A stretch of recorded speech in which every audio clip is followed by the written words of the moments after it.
Cameroun, au moins 60 morts dans la catastrophe ferroviaire, une victime française.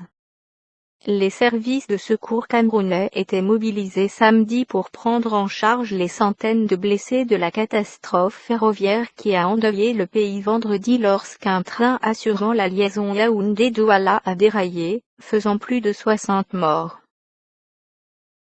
Une victime française est à déplorer dans la catastrophe ferroviaire survenue vendredi au Cameroun, a annoncé ce samedi Jean-Marc Ayrault, le ministre des Affaires étrangères. Mes pensées vont aux victimes de ce terrible événement, ainsi qu'à leurs familles et à leurs proches, écrit-il dans un communiqué. Le train reliant Yaoundé au port de Douala, bondé en raison de l'interruption du trafic routier entre les deux villes due à l'effondrement d'un pont, a déraillé aux environs d'Ezeka, centre, faisant plus de 60 morts et près de 600 blessés, selon le dernier bilan. Sur place, les services de secours camerounais étaient mobilisés samedi pour prendre en charge les centaines de blessés. À Yaoundé, où les morts sont transférés, nous avons reçu entre 60 et 70 corps à la gare ce matin, ainsi qu'une cinquantaine de blessés, a déclaré samedi sous couvert d'anonymat un responsable de la compagnie ferroviaire, la Canrail. Certains blessés arrivent inconscients. Nous redoutons que le bilan s'alourdisse.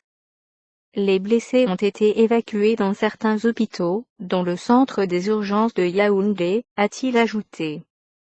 À l'hôpital central de Yaoundé, les familles affluaient à la recherche de proches ou de parents.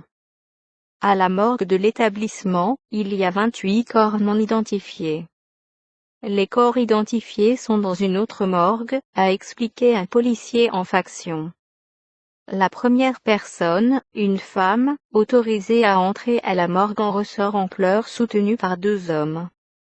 Elle a reconnu le corps de sa sœur, confie un de ses proches alors que le petit groupe s'éloigne. Reuters.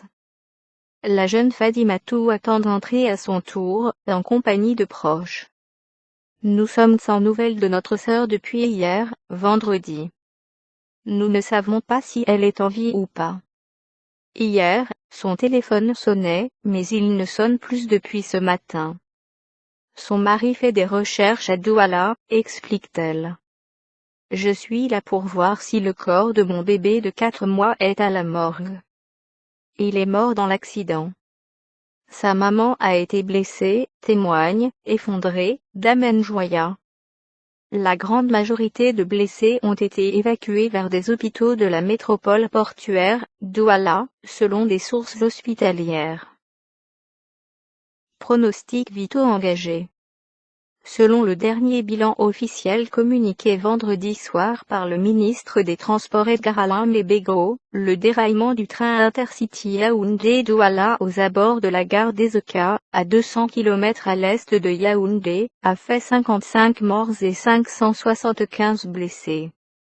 De son côté, la radio-télévision d'État, CRTV, a souligné vendredi soir que le pronostic vital de certains blessés était très engagé, ajoutant que les causes de l'accident n'étaient pas encore élucidées.